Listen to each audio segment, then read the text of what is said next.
খাওয়ার জন্য দুনিয়ার সব কিছু, তাই খাওয়াতেই মজা, খাওয়াতেই আনন্দ। আসসালামু আলাইকুম সবাইকে, আমি জান্নাত from jetty sisters blog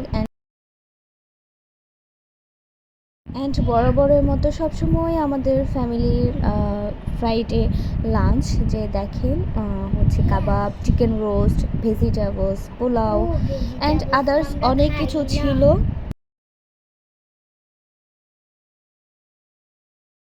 roast, তো এটা হচ্ছে আমাদের প্রত্যেক ফ্রাইডেতে থাকে, প্লাস হচ্ছে গেস্ট আসলে তো থাকেই।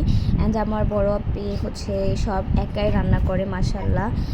ও হচ্ছে নিজেও খেতে পছন্দ করে, সবাইকে খাওয়াতে আরও বেশি পছন্দ করে সবার জন্য, ও আর ভাইয়া প্লাস আমার আম্মুও। তো এই যে কাবাবগুলো, চিকেন কাবাব, এটা সবাই খেতে পারবে। আর এই যে রোস্টগুলো এত মজা হয়, বলার কিছুই না। তো আসলে নিজে খাওয়া থেকে অন্যকে খাওয়ানোর মধ্যে আলাদাই মজা থাকে, সেটা আসলে মুখে প্রকাশ করা যায় না কখনো।